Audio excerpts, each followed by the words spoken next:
Madam, I'll come tomorrow.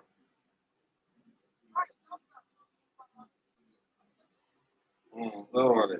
Tomorrow morning. I don't want to come today. No worry.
Hello and welcome to another wonderful day of government.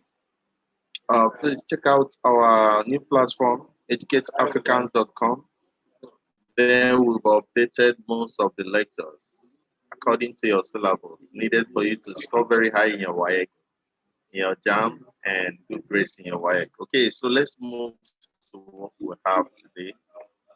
We've been able to cover a whole lot, and today we're going to try to move further. Okay. Okay, so today we're going to be looking at structures of government. So we can have different structures of government, and we have what we call unitary government or Unitarianism. We have federal system of government called federalism, which is what we say we are practicing in Nigeria. That is also the kind of system of government in the United States of America. Federal system, we have the different sections of the country known as the states. They come together at the federal level, which is supposed to be the way it should be. You have Abia State is supposed to be controlling their resources. Kano control theirs, Lagos control theirs. But you now have a central government that takes care of the military and other aspects of the government. That's the federal system. Though in Nigeria, we're not doing it like that because the federal government still shares money every month to the various states when it is the state that is supposed to be giving the federal government and managing their resources. Okay, so we also have what we call Confederal system of government, and this is the type we had in Nigeria before the military came in. We have the various regions, the eastern region, western region, northern region, handling their affairs, then also having the central government. But that's in unitary, unitary is the type that the military want because they stay in the center and control every other thing. So unitary is different from federal and it's different from confederal. We're going to be looking at all of them one by one. Okay, so let's start with the unitary government or Unitarianism.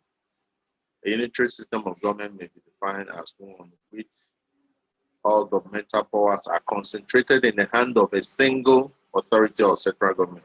And that's what we have under military rule. The head of state has the power to do anything.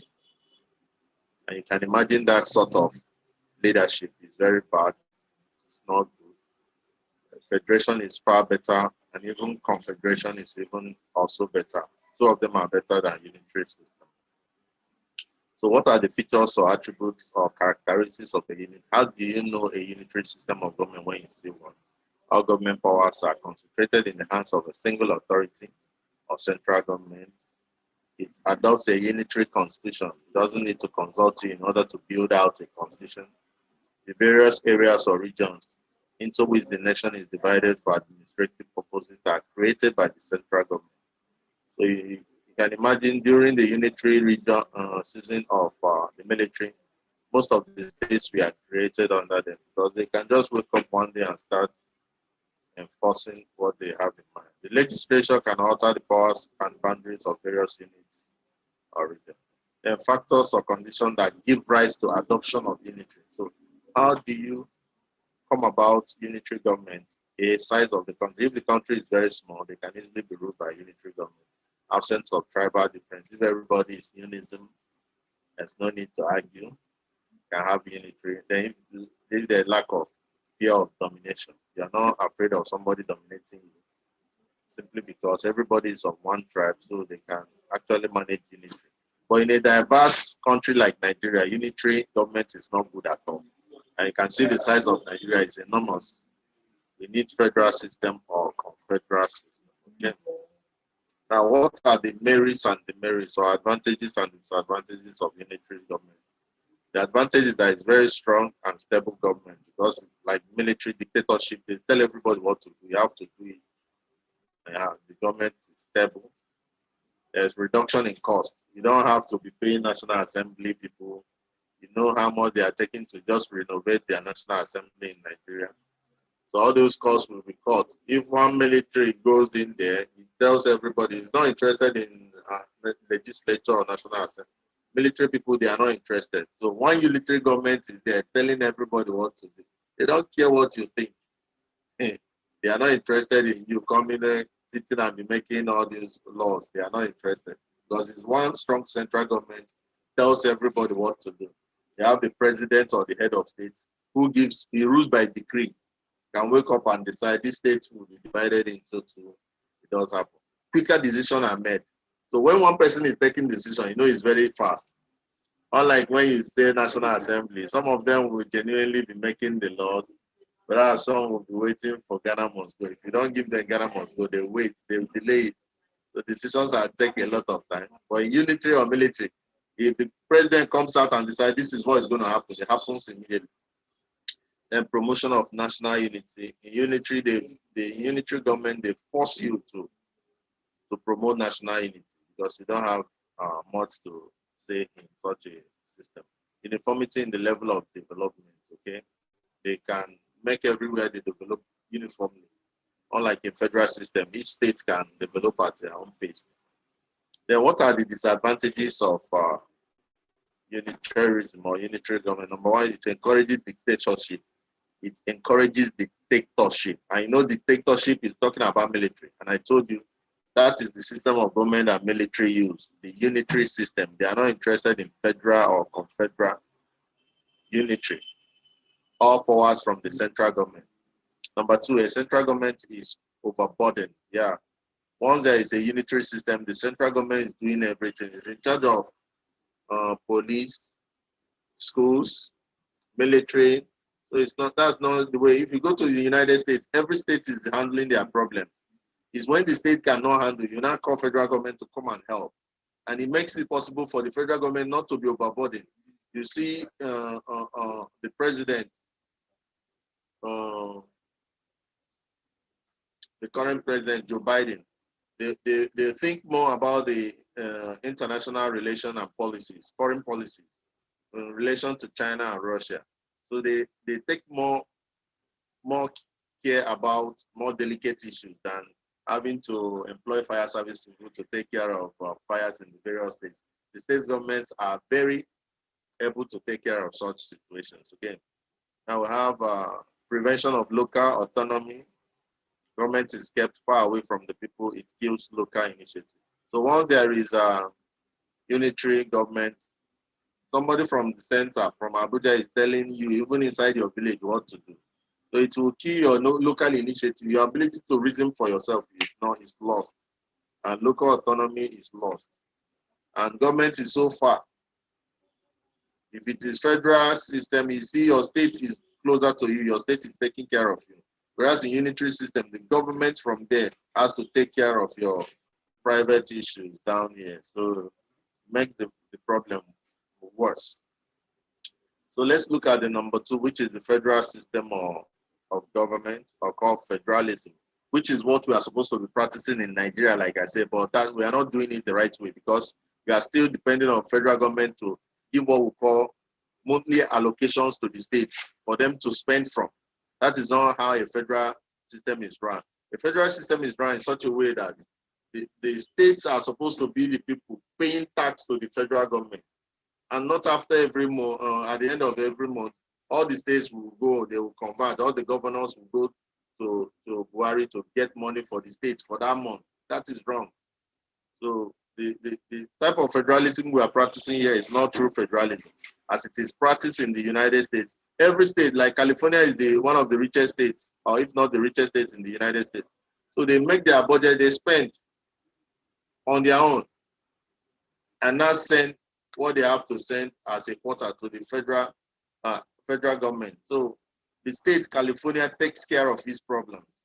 It generates revenue and takes care of its problem. And that's how it should be in Nigeria. Lagos, all those other states, some states in Nigeria are not even viable. They cannot even sustain their own themselves without the federal help.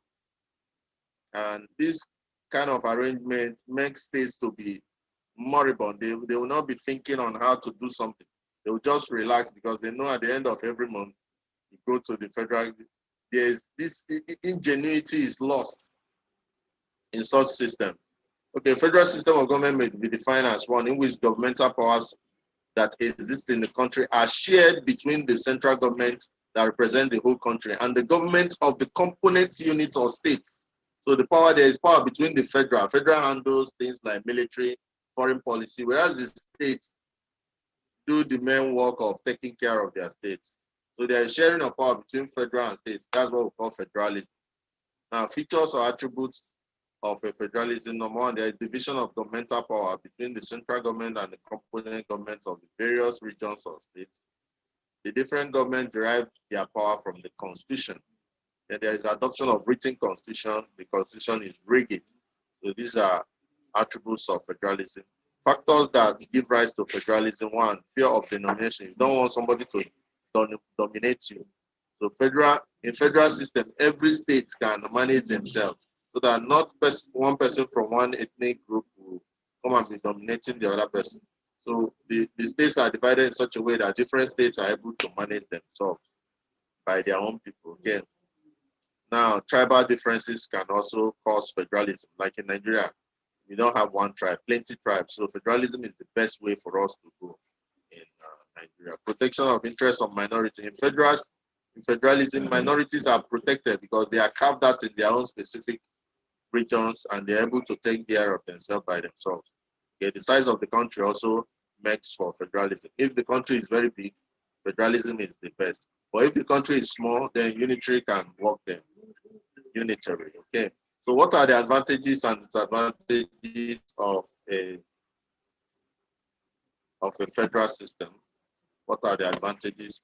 Advantages is that there is what we call political unity, because everybody is taken care of and there's political unity. There's faster development. Anybody can develop at his own pace. It encourages healthy competition. People, one state is competing. See, one state is seeing the other state building airplane, want to build. So there's competition. You're not waiting for federal government to come and do everything for you. Then there is also, it brings government nearer to the people, because the state government is nearer than the federal government. Then what are the demerits or disadvantages of federalism? There is interstate friction. So one state might be trying to outpower the other state. It breeds sectional consciousness. It is expensive to operate, and unnecessary duplication of organs. You see, every state is going to have their own police, their own this, so there is duplication. Okay. So lastly, let's look at the last system of government, the last structure of government, the confederal system of confederation. So confederation may be defined as the as a loose political arrangement in which autonomous or sovereign states or republics come together to form a union in which almost the major functions of the government are reserved exclusively for the components with a weaker center. So in a confederation, the center is very, very weak. It does so little. We have the component parts, the confederates, the republics handling most of. That is what we had in Nigeria when and then there was so much development. The granite pyramid in the north helping do so much for them. The palm oil in the east, the cocoa in the west, things we are working. Confederation, very, very good. Though I think for now, we would have, federation would have been the best for us now. But even confederation is still better than what we're having now. We're having a quasi-unitary system because this is just a unitary system. There's nothing about federalism in what we are doing here in Nigeria. So it would have been good we had confederation or federalism. Any of those two will serve us better. So features and attributes of or characteristics of confederation. It is a union of sovereign or autonomous states. Major functions or powers of government are reserved exclusively for the component states. It has a very weak, very, very weak central government. The constitution makes the component states very powerful. The component states have legal rights to secede. And citizens have to obey only one government, that is their own state government. And the government states have their own army and police. Okay.